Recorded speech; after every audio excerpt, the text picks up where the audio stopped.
This lecture is on the limits of progressivism, and I want to talk about three limits of progressivism: social control, racism, and nativism.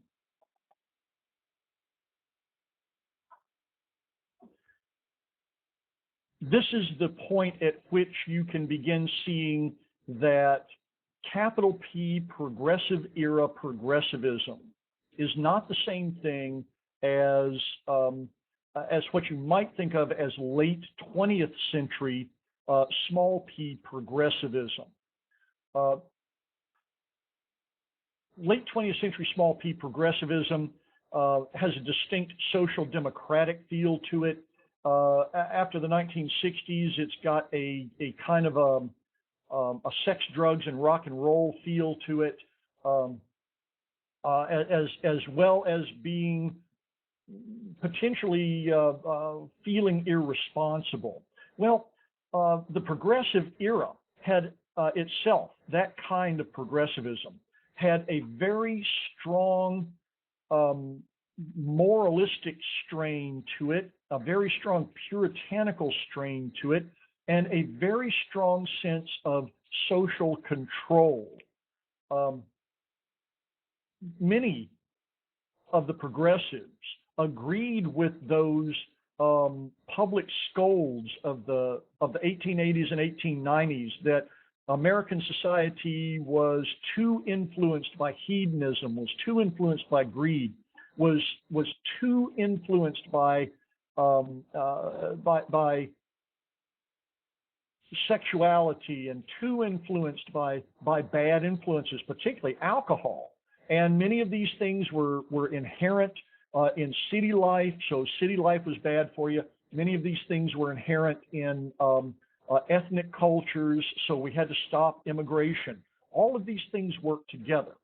The progressives, many of them, gave with one hand and took with another, or they gave partially with both hands. Many of them wanted to purge America of corruption. They thought America might be corrupt, and they were afraid of this. And so they thought that people could be better, and people should be better, and better according to the way that the progressives thought they should be. And so the progressives tended to want to change how everyone acted.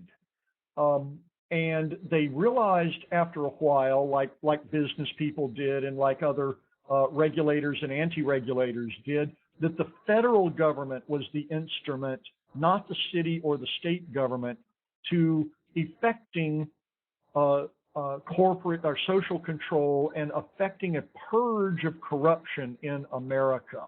Now, it's easy to see, if you do any kind of deep study of the progressive era, that one of the most important aspects of the progressive era is the middle class, this emerging middle class that's coming out of the old professions of lawyers, doctors, ministers, and university professors, merging with new technocratic professions like business manager and engineer and people like that, that this middle class, who prior to about 1880 really was so small that it didn't have a real place in the emerging industrial order, asserts its cultural dominance.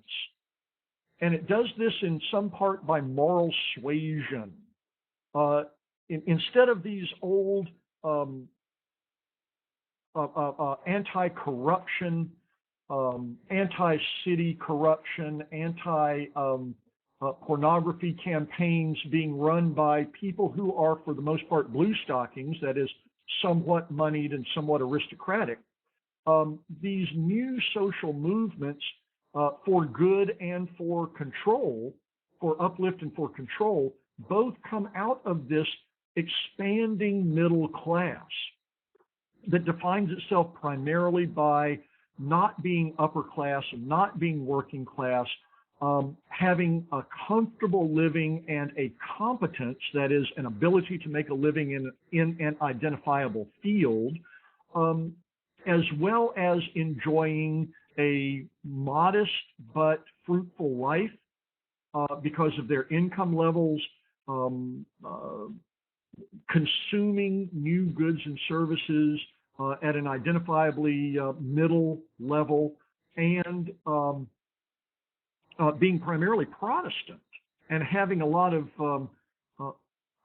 what some people would consider to be Protestant values, like thrift and responsibility and domesticity and things like that. Pardon me. This middle class was attempting to exert not only its dominance, but its hegemony. Hegemony works a little differently than dominance. Hegemony means that you convince the people that you're trying to discipline that they really ought to agree to the discipline, and they ought to agree that you are the right way to be and the right way to act, that your rules are the right rules. And the middle class was attempting to assert that mostly through moral suasion. One of the big social control areas that attempted to purge America of corruption and at the same time enforce middle class values was the Prohibition movement. Now, the temperance movement was a mid-19th century to late 19th century movement that tried to discourage people from drinking to excess. But with the founding of the Anti-Saloon League in 1895, we see a very different kind of movement emerge. The Anti-Saloon League simply said, we have one goal: outlawing booze in the U.S.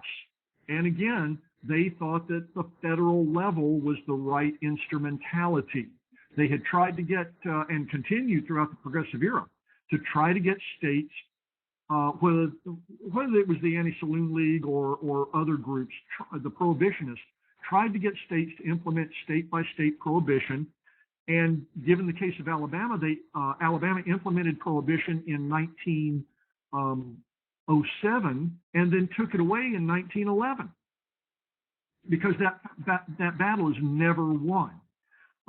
So the prohibitionists looked to the federal government and decided that securing an amendment to the Constitution, which was really kind of the thing that progressives did. There's a whole flurry of amendments to the Constitution that occurred between 1913 and 1917, or actually 1920, I guess. The prohibitionists were able to secure the 18th Amendment in 1919 and its enforcing legislation in 1920 called the Volstead Act. The 18th Amendment is too broad. There wasn't a way to enforce it. The Volstead Act was the law that was actually enforced. So when Eliot Ness goes after Al Capone, then he's going after Al Capone not for violating the 18th Amendment, but for violating the Volstead Act. Let's look at another downside, another limit of progressivism. Progressives, not to a person, but to a great extent, were racists. They were fine with racism, even if they weren't personally racist. They were white supremacists. This was pervasive across the face of the U.S. We see it in the disfranchisement movement that we've already discussed in our New South lecture. We see it in the emergence of legalized segregation, de jure segregation rather than de facto segregation, called Jim Crow.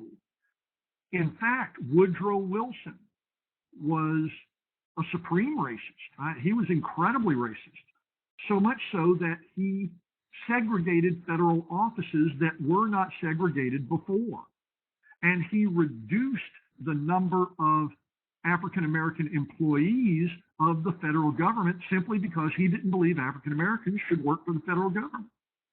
To some extent, this racism was countered in 1909 by the founding of the National Association for the Advancement of Colored People, NAACP, by mainly white progressives working with W.E.B. Du Bois, the first black PhD from Harvard, who was by 1907, 1908, the nemesis, the antagonist of Booker T. Washington's accommodationist stance of putting your bucket down where you lived. A similar attitude toward foreigners is called Nativism. We've talked a little about Nativism before. We'll talk a little more about it here. It's similar to racism. Nativism changed a little bit from the demise of the American Protective Association that was active in the Midwest, eventually stretching from coast to coast, but very much concentrated in the Midwest and aimed at Catholics for the most part. Nativism was particularly strong on the West Coast. It was anti-Chinese and anti-Japanese.